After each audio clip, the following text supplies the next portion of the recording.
新手啊？不好意思，把您车给撞了。那个，我没有保险，要不这样，您给我留个电话，我找人来帮你把车修好，行不行？没上保险，你敢上路啊？驾照、行驶本。哦，实在不好意思啊。木星。哦。哎，怎么觉得您怪眼熟的？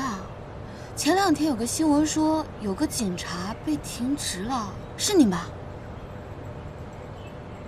新闻上说这些吗？没有，我查的。查的。自我介绍一下吧，我是一个媒体人，新媒体人。新媒体人。您可以把我当成是一个记者，我呢在调查一些关于环保的事件，所以您前2天的事情我就注意到了。我还知道，其实那不该是您管的案子。您之所以去现场，是因为跟您正在调查的案子有关。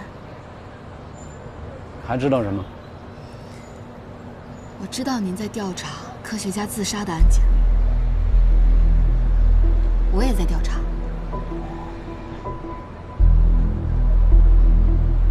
这能查到科学家自杀，能碰到我的词儿，你这也不是一般的记者呀。就是一个专业的小记者。您跟我合作吧，我这儿有挺多的信息，相信会对您有帮助。哎，从我这儿啊，我套不到信息。机动车无保险上路，我有保险，保单在驾驶本里夹着呢。您觉得他们自杀的这个行为之间有什么共性呢？您觉得是心理的问题，还是有什么外部的刺激影响？你们警察的调查方向是什么？是打算从社会关系入手呢，还是从他们的研究课题入手？哎，拿来。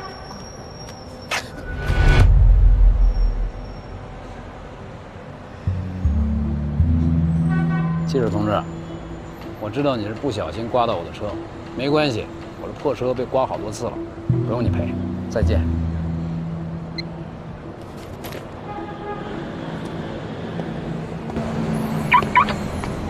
您考虑一下吧。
邵博士。哦，你是汪淼吧？我是叶老师的学生沙瑞山。幸会，幸会。这些全都是你们的仪器吧？啊，对，这些都是观测用的，不过跟我的项目没多大关系。来，进来。好，走。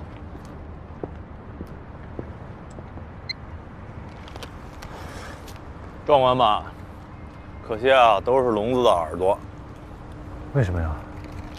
自打他们建成之后呢，在观测频段上就干扰不断。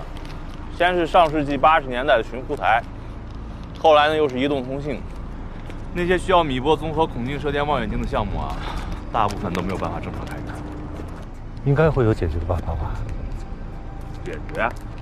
谁来解决啊？难道因为要探索宇宙的奥秘，就把移动通信给停了？近些年来，很多基础研究的商业运行都很成功，比如说高能物，或者可以把这些观测基地都搬到远离城市的地方。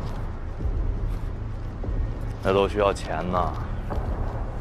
不过呢，现在可以用技术手段进行一定的屏蔽和干扰。好在我的项目用的都是卫星数据，这些地面干扰呢对我影响不大。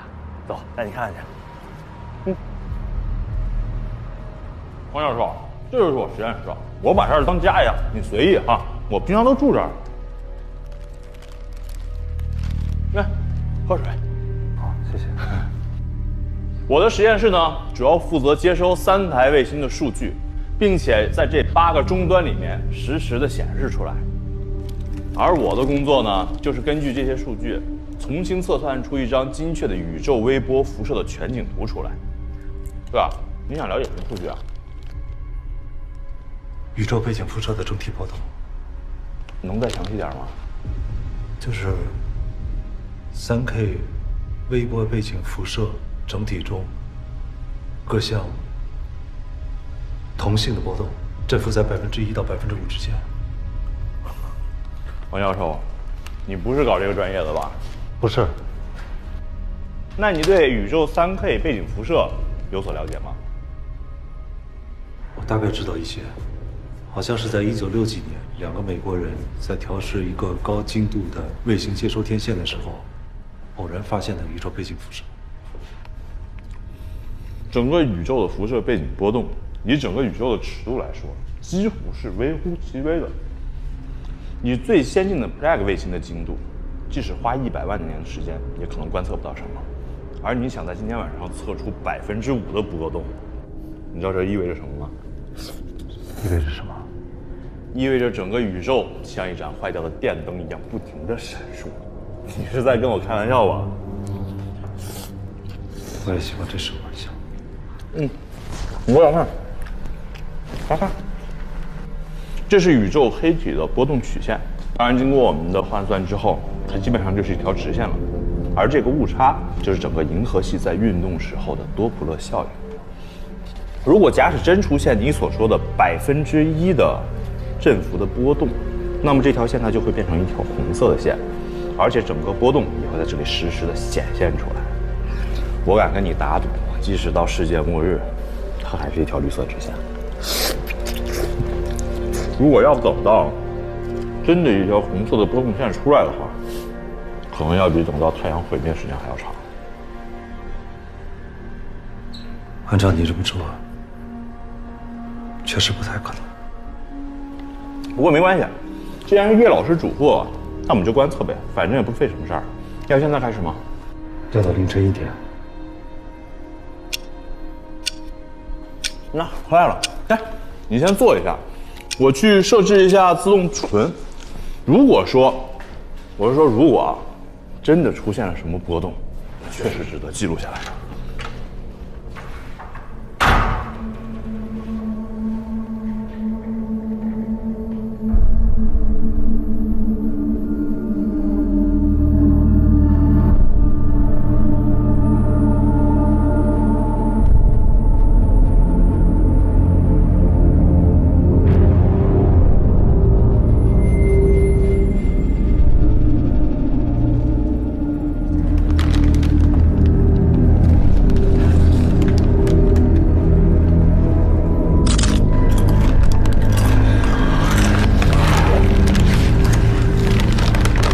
让我相信宇宙闪烁，还不如让他们相信有外星人呢。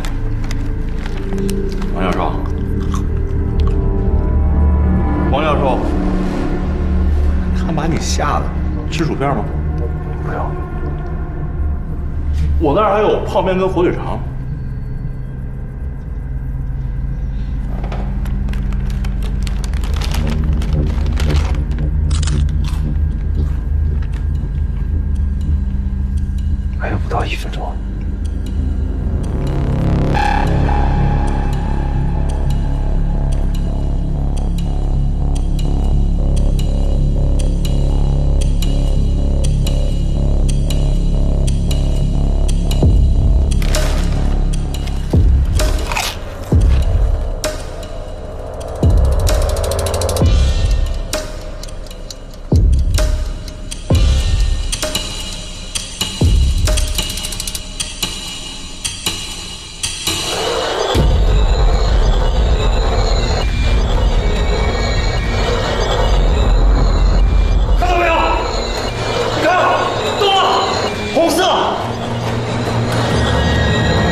应该是机械故障，没关系，我还有2颗卫星。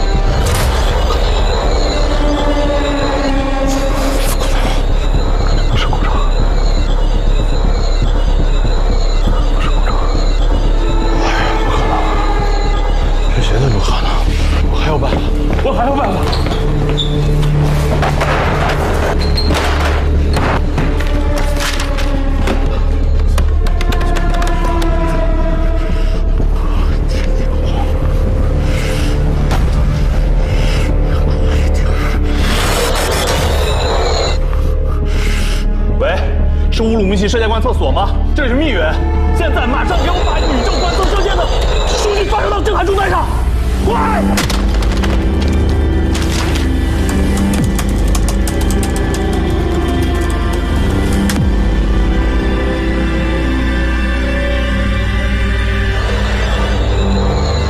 是宇宙在闪烁，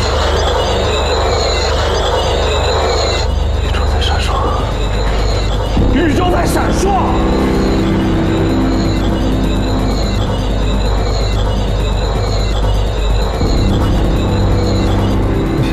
打印出来吗？张博士啊，之前那些波形能打印出来吗？打印，打！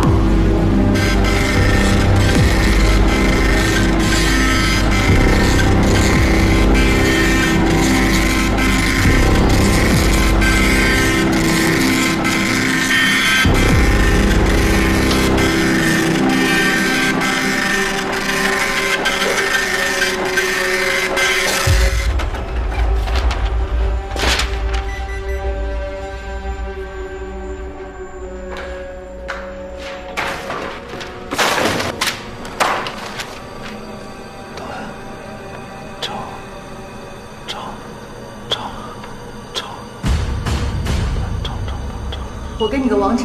我4密码，你什么意思？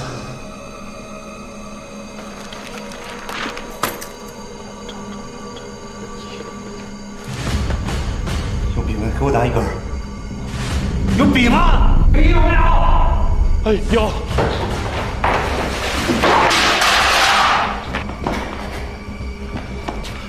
笔。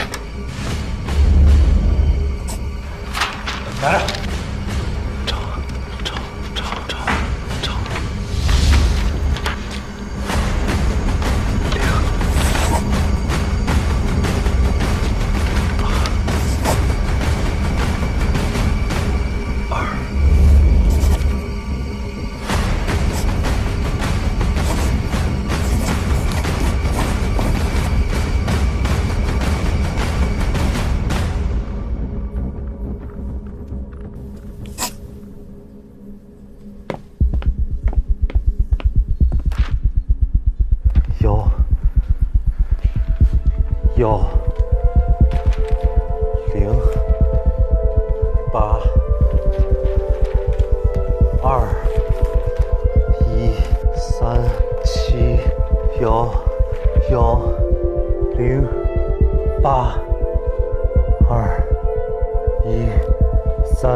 还剩1108个小时。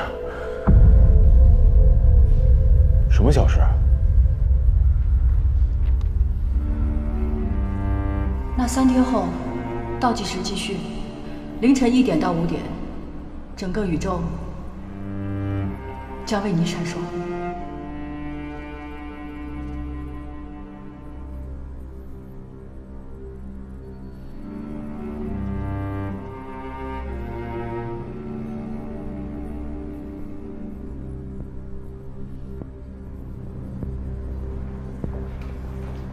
黄教授，57分钟啊！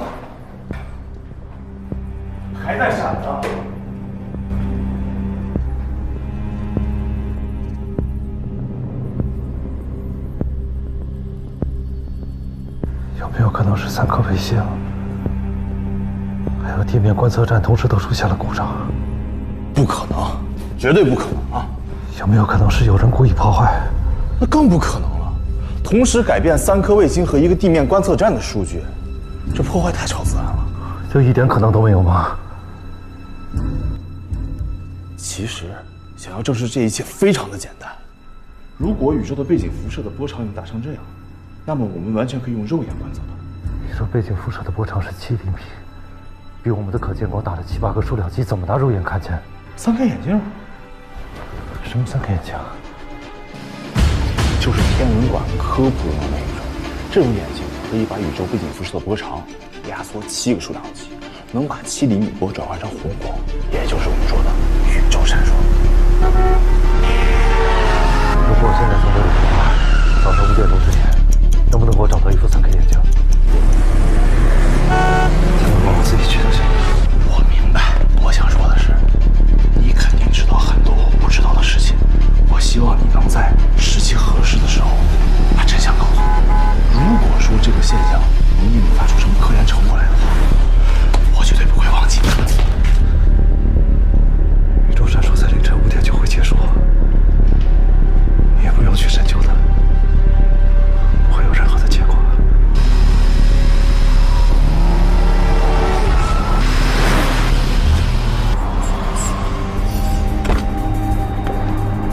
你好，夏博士让我过来。这里就是3K 眼镜，这边这个按钮是电源开关，亮度调节在这边。电池已经充满了，足够你看到天亮了。谢谢了。沙瑞山真是个神经病。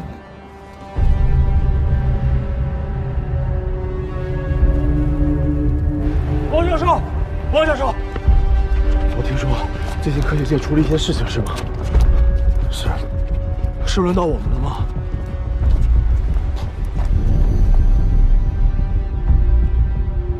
至少轮到我了。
你？哎，别喊我！用不用我帮你叫人啊？不用。莫名其妙。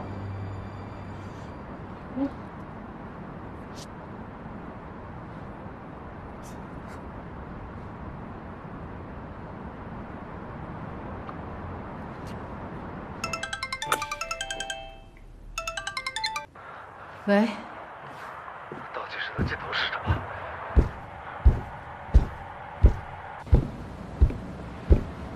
倒计时的尽头是什么？你告诉我，倒计时的尽头到底是什么？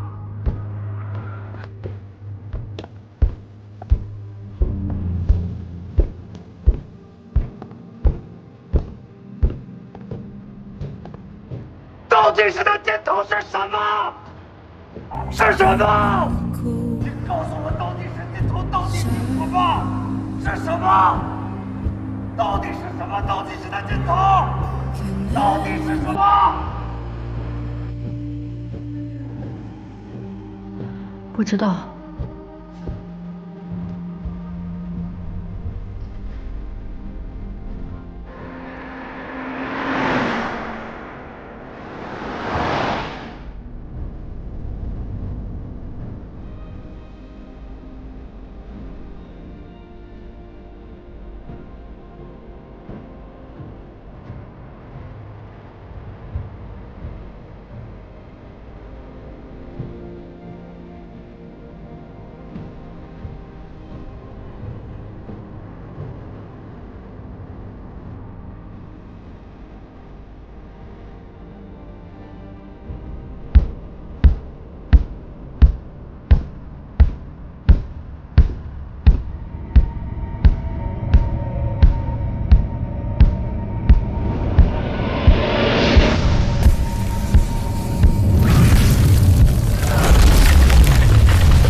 兄弟，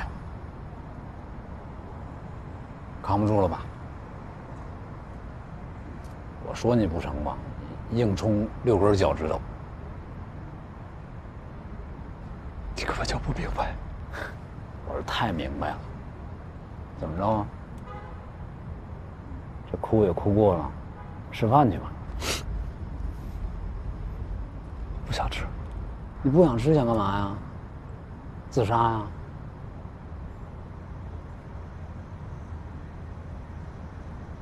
喝酒去，我请你，行吗？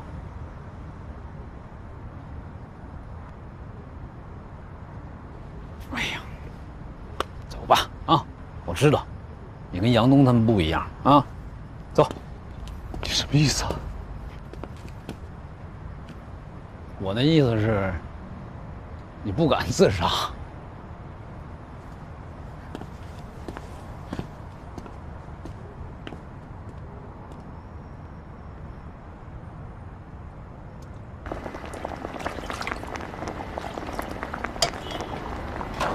哟，欢迎光临二位，来点什么呀？来瓶二锅头。得嘞。再来2份爆肚啊，来1碗豆浆，还有1份油条。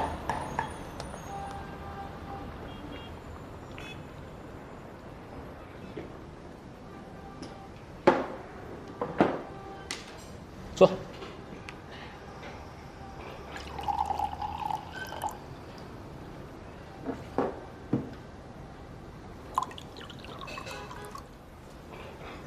哎，垫点东西再喝。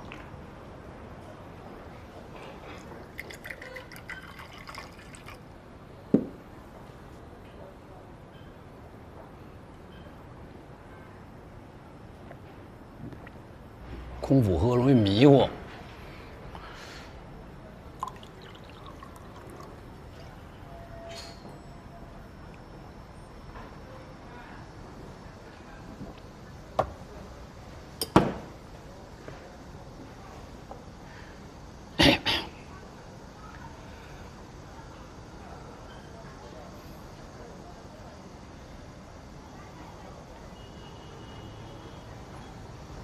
吐啊！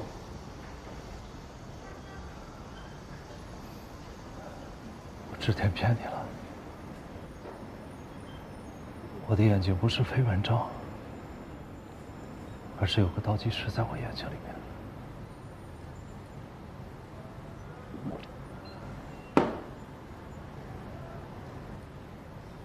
我想说点什么吗？说我病了，或者说我脑子有问题。我今儿来找你，就不会怀疑你。二位，您的餐，请慢用啊。我之前跟申玉飞说起过，申玉飞说让我把纳米试验停了试一试。我照他说的做了，那个倒计时果然就消失了。鬼把戏！我开始也觉得是鬼把戏。所以我跟他说，我3年之后会重新启动纳米实验。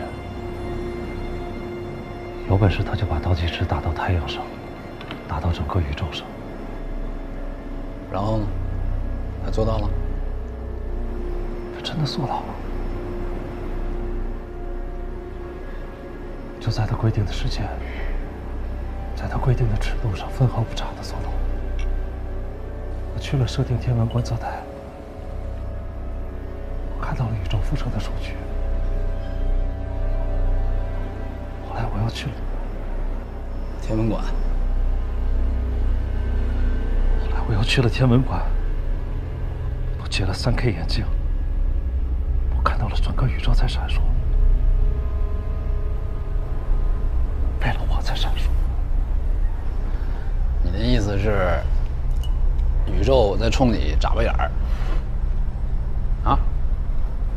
就和我眼睛里的倒计时一模一样。扯淡！是真的。我看见了沙瑞山，看见了乌鲁木齐，也观测到了。那也是扯淡。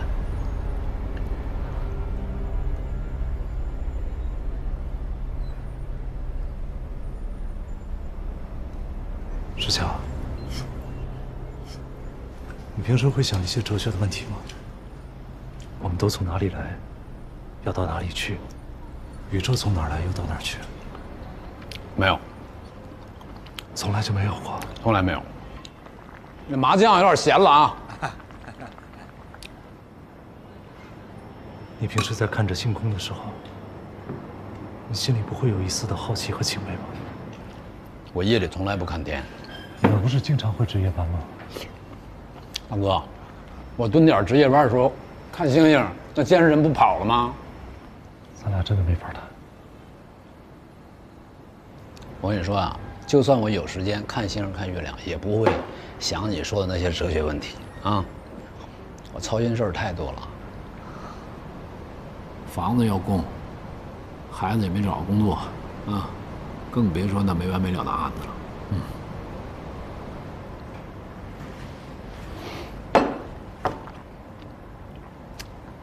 我跟你说，我呀，是一张嘴就能从嗓子眼儿看到屁眼儿的职场的，肯定领导不喜欢呀。退伍这么多年，混成这熊样，要不能干活，我早被人踹出去了。还有时间看星星，想哲学。你有听说过射手和东朝出的假说吗？没有。你现在就是活在靶子上的一个2倍生物，或者说是农场里边的一个吃火鸡。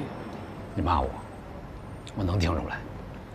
我虽然不知道你说的那个什么假说，但是我知道一个终极定理，那就是邪乎到家必有鬼，皮裤套棉裤必定有缘故，不是棉裤太薄，就是皮裤没毛。什么狗屁理论？什么狗屁啊！我说的有鬼，是指有人捣鬼，不是人。如果你稍微有一点科学常识，你就无法想象是什么样的力量可以同时完成这2件事情，在整个宇宙的尺度上去展现倒计时，这是人类科学所无法解释的。如果超出科学以外，我根本都无法想象。这都不是什么超自然，这是超什么我不知道。反正我还是那句话，扯淡。邪乎事儿我见多了。可是我真的很想知道，倒计时的尽头到底是什么？能是什么？能是什么？地球毁灭，人类灭亡，或者说现在什么物理学不存在了，人类科学不存在了，那又怎么了？啊？人类回到农耕社会，大不了原始社会，钻木取火，耕田打猎，怎么了？老祖宗能这么过，我们也能这么过，对吧？啊？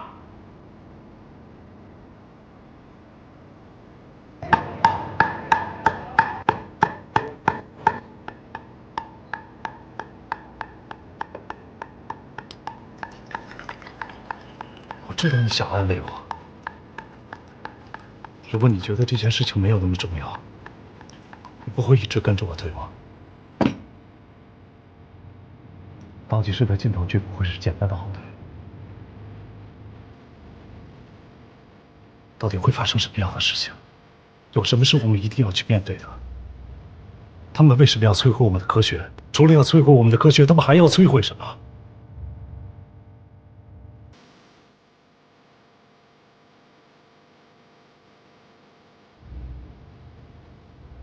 我没看错你，我说你不敢自杀是夸你啊。行了，吃饭吧，吃完饭走啊。去哪儿？送你回家，好好睡一觉。睡醒了叫什么？睡醒接着吃晚饭啊，然后再喝几杯，回去再睡觉啊。然后呢？然后你第2天总得上班吧？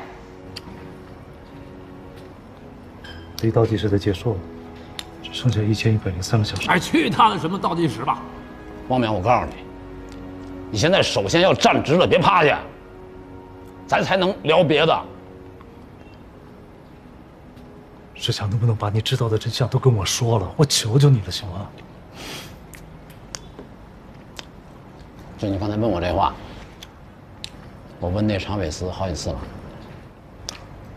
咱们俩是难兄难弟。我实话告诉你。我什么都不知道，起码在作战中心，我也是一个伙计。你知道伙计代表的是什么吗？不知道，但是我知道，他们越是让你害怕什么，你越不能让他们如愿以偿。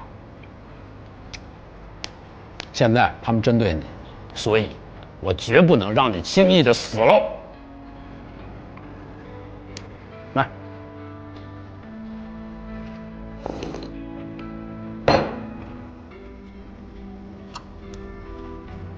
转。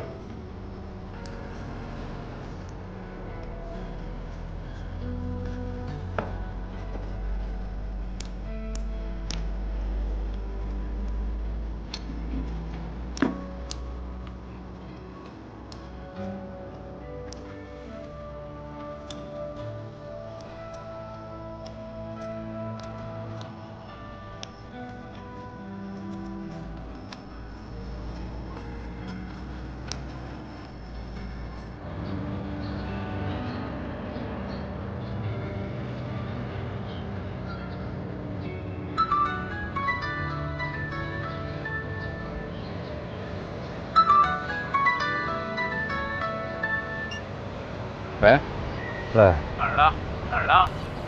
你往边上点，在楼上，往上看。啊，看见了。接住了啊！啊，哎，哎，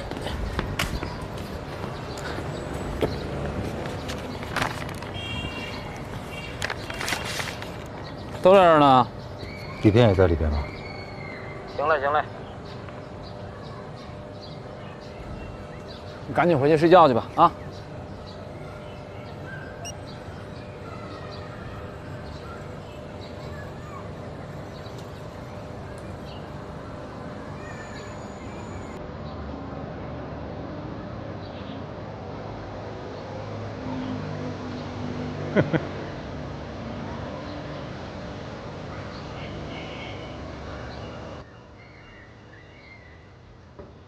爸爸，你过来。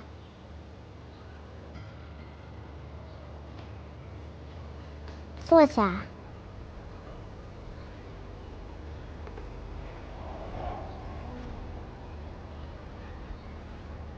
哎，妈妈说你眼睛不舒服，我给你看看。往左，往右，往上，往下。是的，我以前可真没发现您这么有耐心，跟一个这么疯的人还能越说越融洽了。好，开车，来。爸爸，我问你个问题，为什么藕不能多吃？因为吃藕丑。为什么东海的水这么好？不知道。因为有东海龙王。为什么东海的海鲜这么好？因为有东海龙王。不对，因为东海龙王有一个女儿叫小龙女。你爷俩吃饭了，饭好了。爸爸，去吃饭。好，吃饭。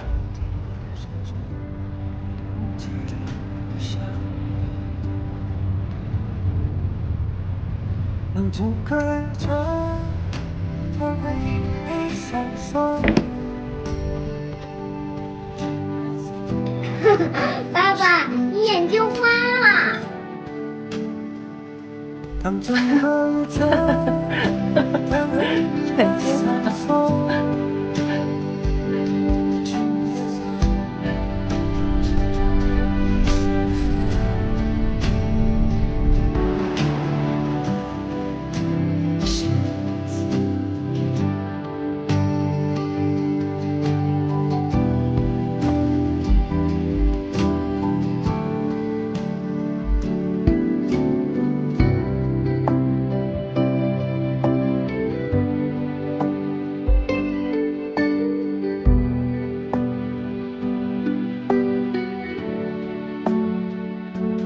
睁开的窗，它为你而闪烁。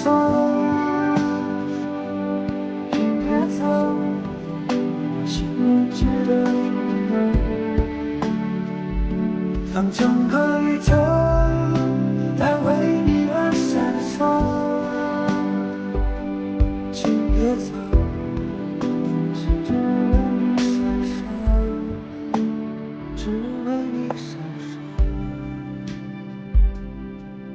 爸爸，爸爸，爸爸，爸爸，爸爸，爸爸，爸爸，爸爸，爸爸，爸爸，老师又在问我啦，我们学校的讲座你去不去？什么讲座？就前几天跟你说过的，你是物理教授呀。我们的学校老师想请你去。物理。爸爸，你答应了吧？答应了吧？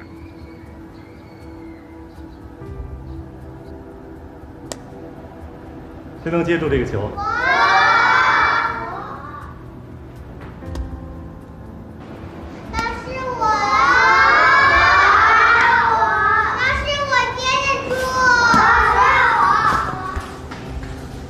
好，现在我想问你们，为什么每一次，不管我把这个球扔到多高的地方，它最终还是会落下来？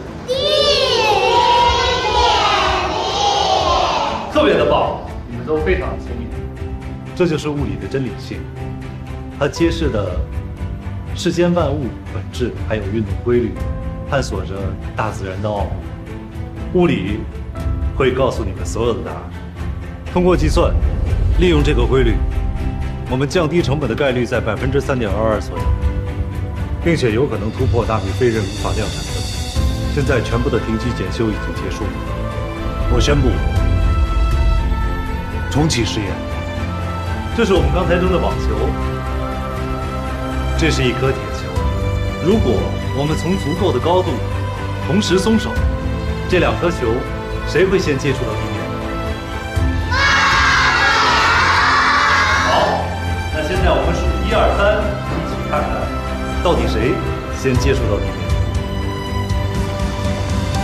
王总，都准备好了，2个小时后就能重启实验。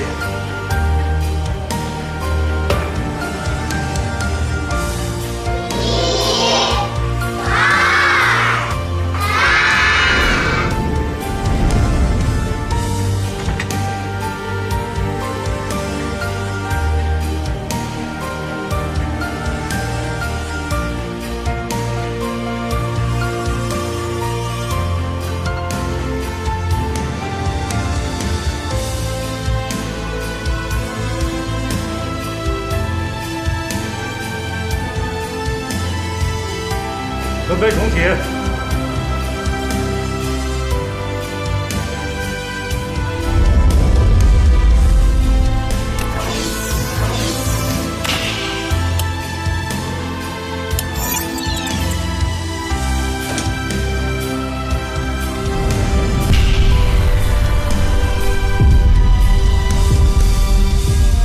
大家都看到了，他们居然一起落地了，这就是物理。 不能靠想象，也不能靠推测，而是要通过踏踏实实的实验，一次又一次不断的实验。我们的实验有可能会失败，但是我们不能放弃。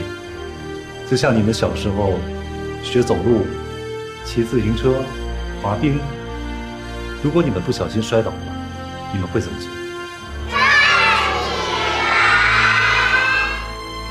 也特别的棒。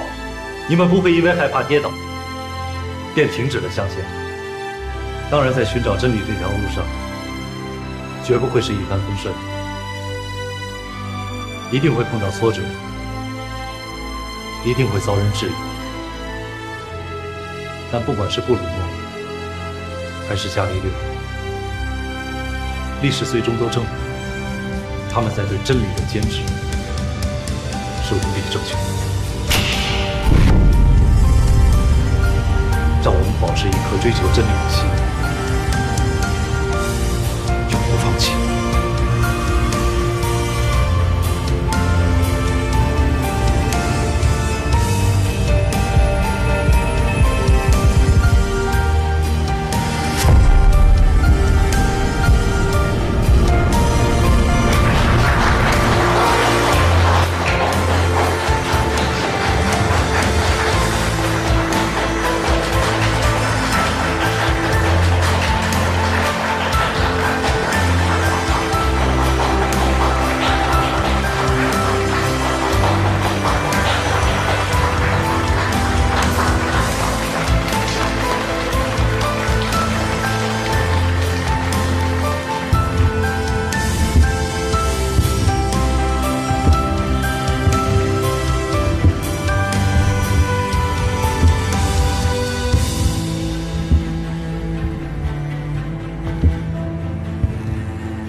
干嘛呀？仔细看，往中间看。什么呀？倒计时。干嘛呀？你仔细看，往中间看。什么呀？倒计时。哪儿来的？汪淼拍的，每一张都是汪淼拍的，每一张上都有。 从什么时候开始拍的？这是第一次，之前呢只是在照片上出现，现在呢已经发展到眼前了啊！就眼睛里看到的东西都有倒计时啊，天天在走。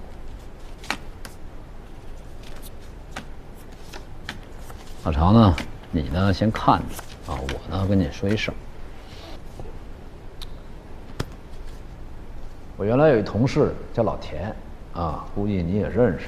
他呢有一习惯，啊，就是每次出任务之前呢，都是要先检查一下这个烟盒里面的这个烟，必须是单数。如果要是双数的话，他就得抽出来一根再出发。屋里不许抽。这说来也奇怪啊，只要是单数，他就一定能抓到嫌疑人。有一次，我就在他检查完之后呢，我偷摸就抽出来一根，你猜怎么着？就那天，把那嫌疑犯都逼到死胡同了，愣是让他翻墙给逃跑了。为这事儿，老田2月没给我发烟。哼，老常，你就说这事儿跟办案有没有关系？那这汪淼干了什么跟倒计时没有关系的事儿啊？汪淼关停了纳米实验，倒计时就消失了。我一直在说，邪乎到家必有鬼，但这次这鬼也太不一般了。你知道是谁让他关停实验的吗？申玉飞。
我一个有心向佛的人，养鸡很奇怪吧？听说你以前最爱吃鸡。是啊，有个学生不知道我看破红尘了，来看我，居然带了几只鸡。我想吃吧，也没办法吃啊，只好养着。你看，到现在就有这么多只。不奇怪。我一个搞科学的，还经常祈祷呢。也不知道这些鸡知不知道我在喂它，就好像你祈祷的主能看到你的虔诚啊！就是整个宇宙啊，就像那个坏了的那个日光灯管一样，它啪啪啪啪在眨眼睛，而且这个眨眼睛的时间是申玉飞提前告诉汪淼的。这个眨眼睛的这个节奏是一组编码，这编码破译以后还是倒计时。你们那个中华田园计划养鸡吗？那个计划是潘寒他们做的，跟我没关系。啊，听说他是把人扔回自然环境中，降低消耗，减少垃圾。你不赞同他这么搞环保？有用吗？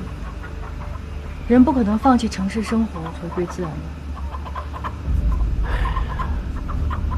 看破红尘的只是一小撮人。这个倒计时是个什么呀？怎么出现的？这个倒计时归了零之后，会发生什么呢？这就是接下来我要干的活。老常，汪淼怎么办？申玉飞在他身上没少下功夫啊。功夫不会白下的。不过你放心，王淼一定是我们接近真相的突破口。没错。行嘞，汇报完毕。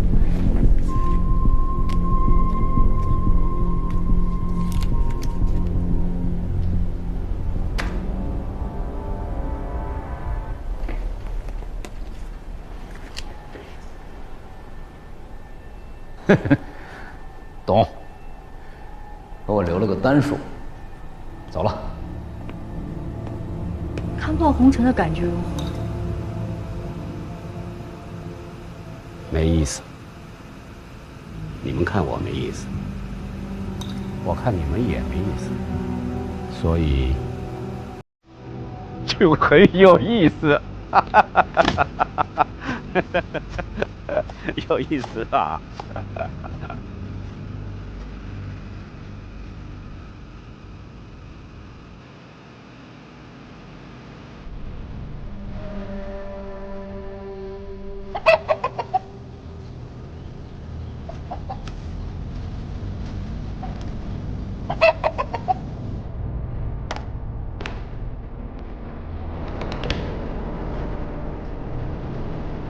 哎，冯教授啊，我是常伟思啊，请教一个问题：宇宙会闪烁吗？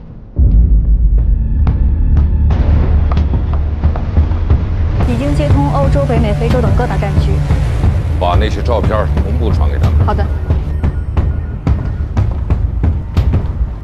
对不起各位，让你们久等了。最新消息，就在刚刚，亚洲战区新增了一例特殊案例。Another scientist suicide? 不，有人看见了倒计时。The countdown? You mean like the ones in the photographs? Were they printed? 不是打印出来的，怎么形成，现在还没确定。照片上也只是初步的形态。What do you mean? Are they projected or are there other carriers? 比较诡异，应该说是我们从未遇到过的情况。在他的视网膜上，什么卧底？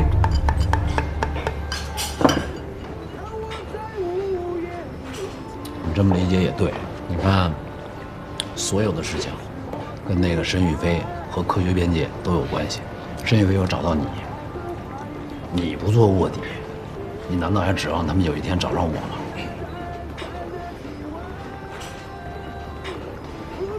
我之前认为科学边界只是一个学术组织，但是我现在对它有新的认识。什么不一样认识？我说不清楚，但是我很清楚，他们迫切地想要我接受一个残酷的事实，那就是无论我们现在是在吃饭、聊天，还是建设文明、发展科技、了解认知这个社会，最终到头来，我们只不过是一个破旧无常的伪军伙计罢了。那你也是一支懂科学的卧底伙计，我跟你不一样，我是一个保镖伙计。放心，我会一直陪着你。我之前经历的和我现在所经历的，你永远都无法体会。来，看这儿。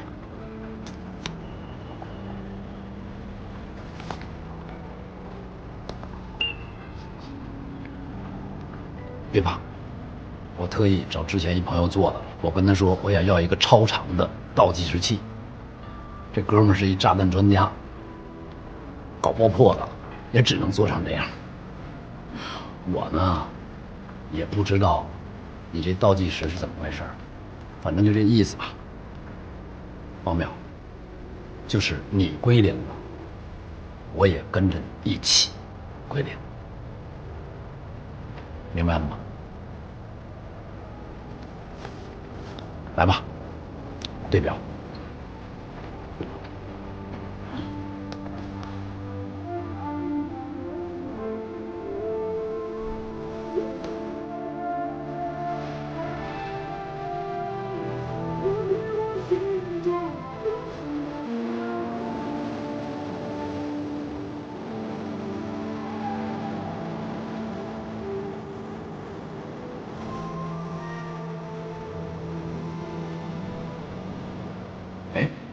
你对眼儿了，冲那个显示倒计时挺近的。没那么近。说多少？10184525。行。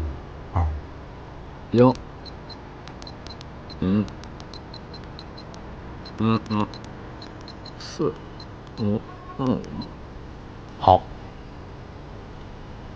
到44的时候告诉我，同时我按响，倒计时开始。5、4、03、02、01。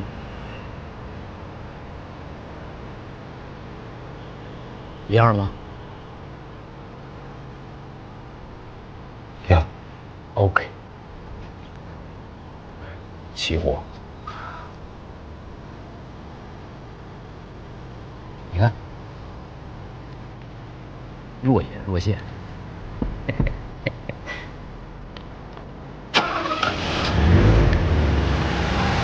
这个实验不重启啊，那个飞刀哪天能完成啊？飞刃有不一样吗？目前那部飞刃是用分子建筑法来制造，但是会消耗很大的资源。我们目前研究的方向就是试图通过一种催化反应来代替分子建筑法。能帮我翻译一下，就是换成我能听懂的话。实验还没成功，那马上需要你。到结束之前能完成吗？倒计时。不知道。哎，你说你这个实验停了，倒计时就停了，那这个会不会是你成功的倒计时呢？就是说，归零那天你就成功了，会不会？虽然你这人说话特别不讲道理，但是最近没道理的事情太多。你就说这么想，会不会很开心吧？啊？曼飞在死之前也接触过陈宇飞，那按照你的意思，但凡是接触过陈宇飞的人，要不然就加入了科学边界，要不然就自杀了。不全是，你不还活着？所以你要加入。除了我之外，还有其他人活着吗？有。梁东他妈。我调查的时候啊，我本来以为这个申玉飞接触叶文洁是为了梁东，但我感觉不太像，因为叶文洁本身就是科学家。叶文洁没死，你也没死，你们两个没死的之间好像也没什么规律。哎，你说叶文洁会不会也能看见倒计时啊？应该不会吧？那天我要去观测宇宙背景辐射，还是他帮我联系的人。如果他也能看见倒计时的话，他应该知道我想干什么。你应该都调查过叶文洁了吧？查了，除了没自杀，一切正常。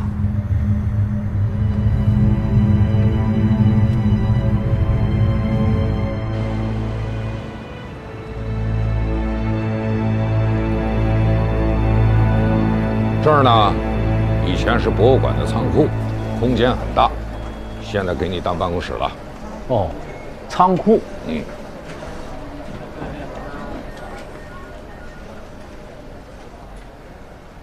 挺好啊。关键是要够大，啊，毕竟10来个人的，得晃悠得开呀。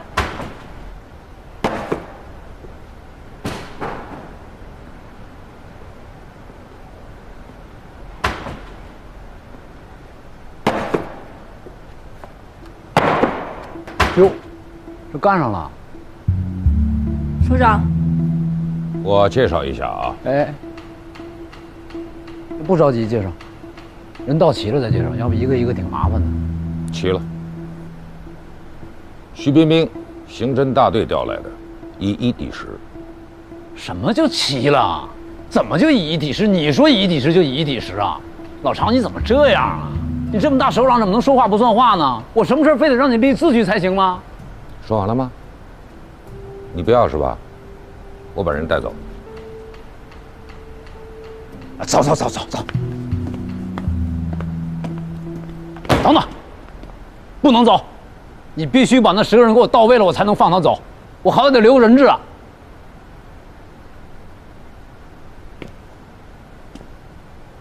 行。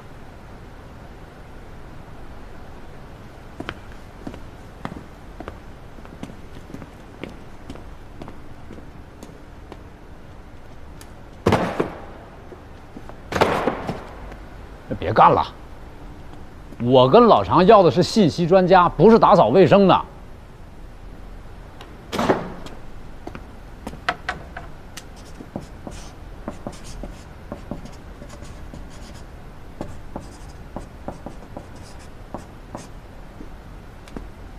叶文洁，天体物理学家，木星，记者，自由媒体人。这就完了？我给你4个小时，你把这2个人所有资料给我查清楚了。行。这最多是2个人的活儿。这是我们需要调查的科学家的全部名单，详细资料，包括家人的，我全都要。今天必须给我查完。行。还有，把这房间给我打扫干净，要一尘不染。别说行了，要说是。明白。是。记者从13日召开的2007年好运北京体育赛事志愿者暨北京奥运会城市志愿者工作动员部署会上了解到，北京奥运会城市志愿者招募工作将于豆豆给爸爸滴眼药水，爸爸觉得眼睛舒服多了。你们爷儿俩饭得了啊，鱼还有2分钟就好。豆豆，快去洗手吃饭了。洗干净点啊，豆豆。李阳啊，你带着豆豆先吃饭，我还得出去办点事儿去。饭点你干嘛去啊？爸爸要出去吗？是啊，豆豆医生把爸爸的眼睛治好了，爸爸就要去工作了。我觉得爸爸的病还没有全好，得继续治疗。没听出来啊，你闺女啊是想让你在家多待会儿，是吧，豆豆？等爸爸忙完这段时间，就在家里好好陪豆豆。乖，送点吃饭吧。行，快来吃饭吧。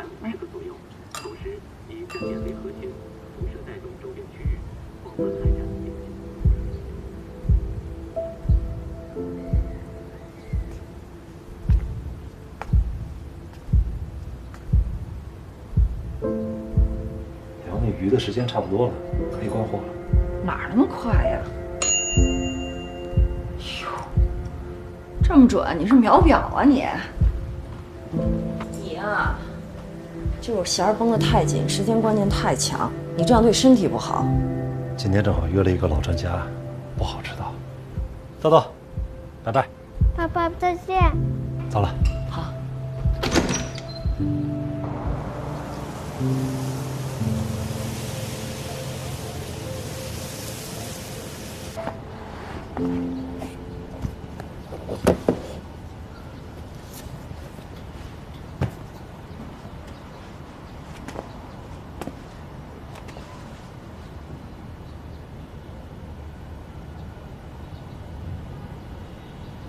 小汪，谢谢哈，辛苦你了。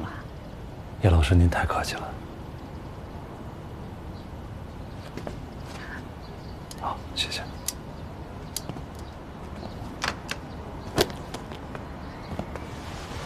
我帮您一起收吧。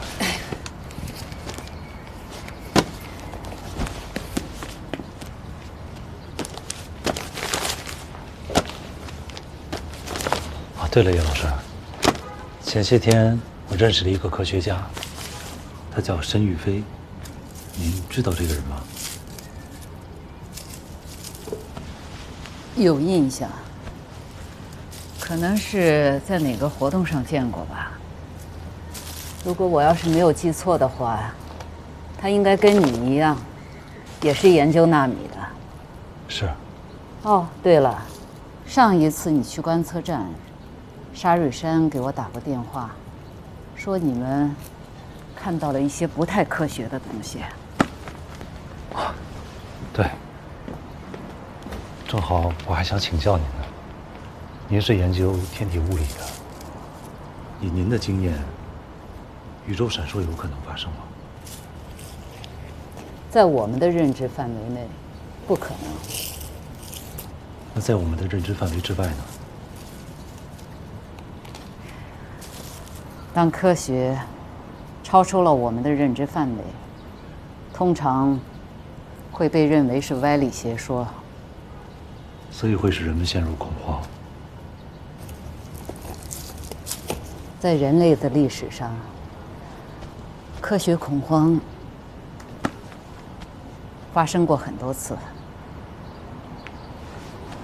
文艺复兴时期的欧洲，哥白尼的日心说就遭到了教会的迫害与封杀。当《天体运行论》出版时，他只是摸了摸封面，便与世长辞了。那个维护日心说的布鲁诺，结果被教会用火烧死。天文学家采克达斯科里认为地球是圆的，也被活活烧死。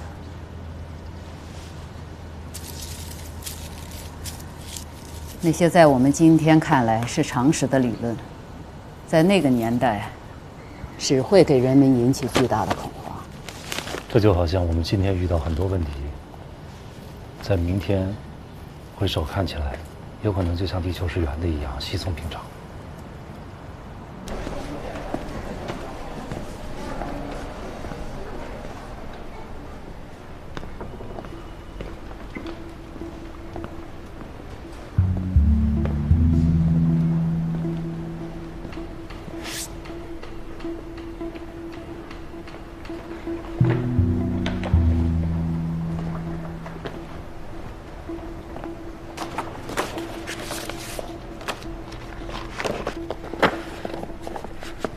木星半年前刚回国做信息媒体，主要报道方向在科技和环保领域。他为了抢新闻版面非常狠，曾有夸大事实、故意制造热点的行为。不过他的一些报道确实让事件得到关注，也解决了一部分问题。就这些啊？这是叶文洁的全部资料，包括一部分已经解密的档案，还有他父亲的一些资料，全在里面。这是名单里所有科学家的资料，还有一部分自杀科学家的家属资料。我不认为这些资料有什么特殊的价值，不过你要求的我都查了。行。如果这些工作交给10个人去做，绝对是浪费人力。那个观测站有个叫沙瑞山的啊，我知道，他是叶文洁的学生。前2天他跟汪淼一起观测了宇宙闪烁。我去查。这是我电话，24小时不关机，有什么事情随时找我。是。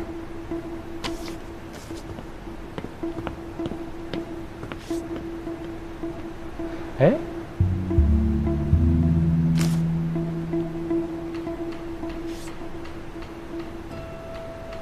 行。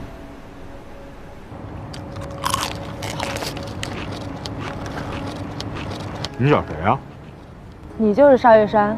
你怎么知道的？几天前汪淼教授来找过你，有几个情况我要向你核实一下。你谁啊？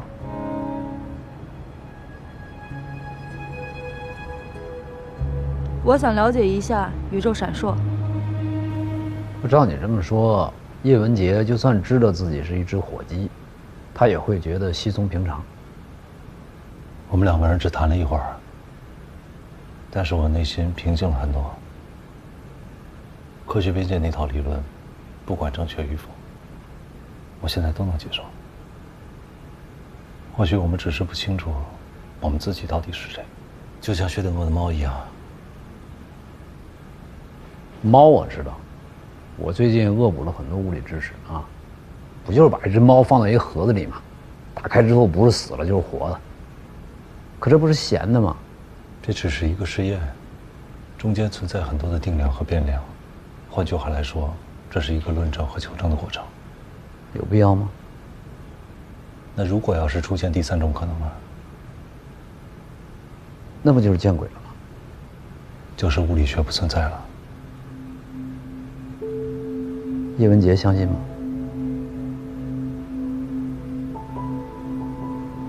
他相信我们的物理学有可能不存在了。物理学没有不存在，只是我们认为的物理学可能不存在。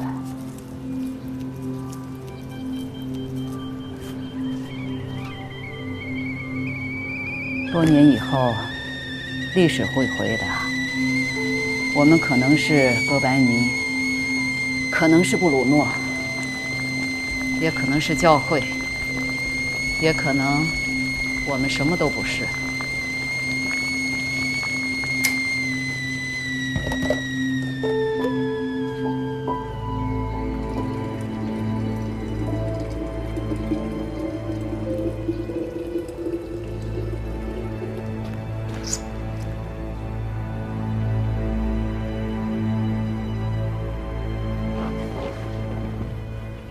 走，我带你看看东西。走。所有的数据都没有问题，但是这不可能啊！就算是超新星爆炸，也不可能啊！如果是人为干涉呢？那更不可能啊！这么大的范围，北京和乌鲁木齐的观测站都观测到了，你知道这代表着什么吗？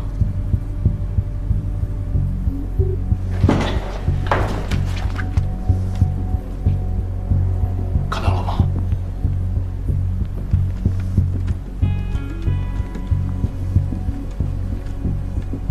看明白了吗？我现在正在对你观测这盏电灯实施人工干扰，这个在理论和实际上都是可行的。但是宇宙闪烁是怎么个概念？北京和乌鲁木齐接收到的观测信号来源于3颗观测卫星，你知道这代表着什么吗？什么？假如这是我们所居住的地球，这3颗呢是观测卫星。如果想要实施人工干扰，让整个宇宙闪烁的话，理论上需要在距离地球15万公里的地方建造一个宽度至少30万公里大的巨型屏，才能呈现。你的理论科学吗？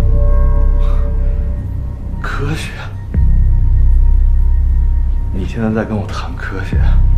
这个尺度，不但蝙蝠侠跟钢铁侠办不到，就算是超人都不行。也就是说，就算是科幻都办不到。什么可以做到？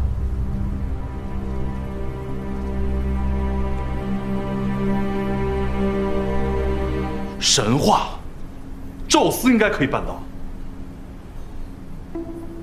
这些真不是我干的。我是干警察的，我接触的罪犯多，罪犯他因为跟正常人经历不一样，所以他那个思维方式有时候也不一样。叶老师是有什么特别的经历吗？那说不准啊，他在那个年代生活，他说不定会受影响啊。哎，对了，你刚才说那个什么定量变量，就那个姓薛的，他非得放只猫吗？就不能放只兔子或者是小松鼠什么的？你带我来什么地方啊？咱办公室啊，大吧？来，看看，一尘不染，啊！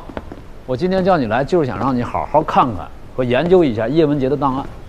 好啊，叶老师档案在哪儿？那儿呢，就那个后羿射日下面，第一颗太阳下面。我这井井有条的，找着了吧？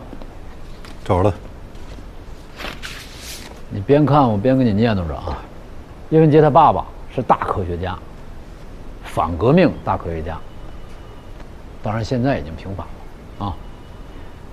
你知道点他的是谁吗？他的亲闺女。叶老师啊？不是，叶文洁的亲妹妹叫叶文雪。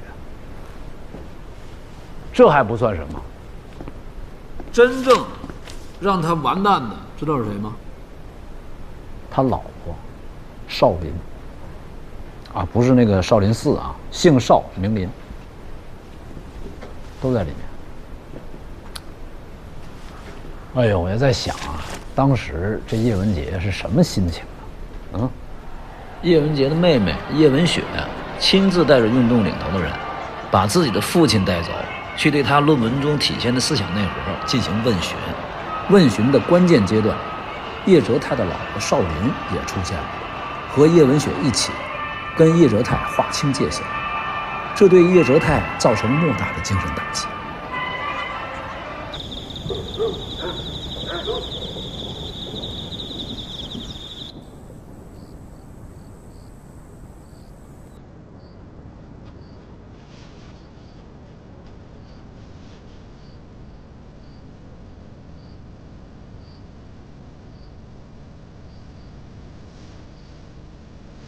妈妈不是说，姥爷和爱因斯坦是好朋友吗？他们还在一起探讨科学。可是为什么现在，他们开始批判爱因斯坦了。小林的父亲的确跟爱因斯坦有过接触。1922年，上海南京路，他们走在路上，爱因斯坦突然为路边砸石子儿的小工一天挣多少钱？他说5分，这就是他与改变世界的科学大师唯一的一次交流。没有物理学，没有相对论，只有冰冷的现实。小林比我强，他论证了所有的科学成果，都是广大劳动人民智慧的结晶。那些资产阶级学术权威，不过是窃取了这些智慧。这么多的物理名词，改个名字就可以了吗？任何飞扬的思想都会怦然坠地，现实的阴影太沉重。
真是没想到，叶老师还有这样一段经历。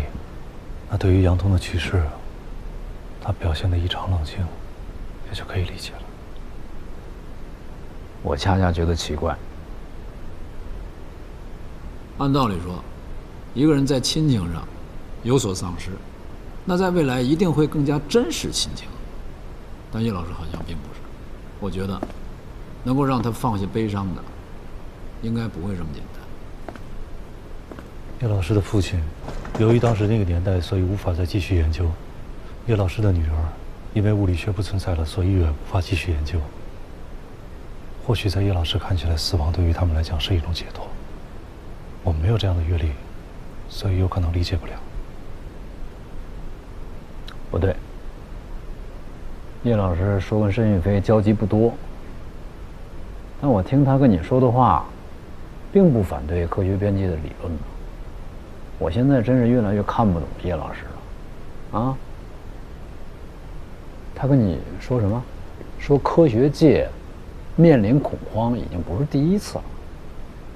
是啊，在人类的历史上，科学恐慌发生过很多次。我们可能是哥白尼，可能是布鲁诺，也可能是教会，也可能我们什么都不是。他是不是让你做哥白尼？就算我想做哥白尼的话，我现在不是还是你的卧底吗？那你就放心的做哥白尼，有我给你保驾护航，保证你不会被烧死。被烧死？那人叫布鲁诺。那哥本尼呢？自然死亡啊。那有我在，我肯定让你哥本尼了。谢谢你啊。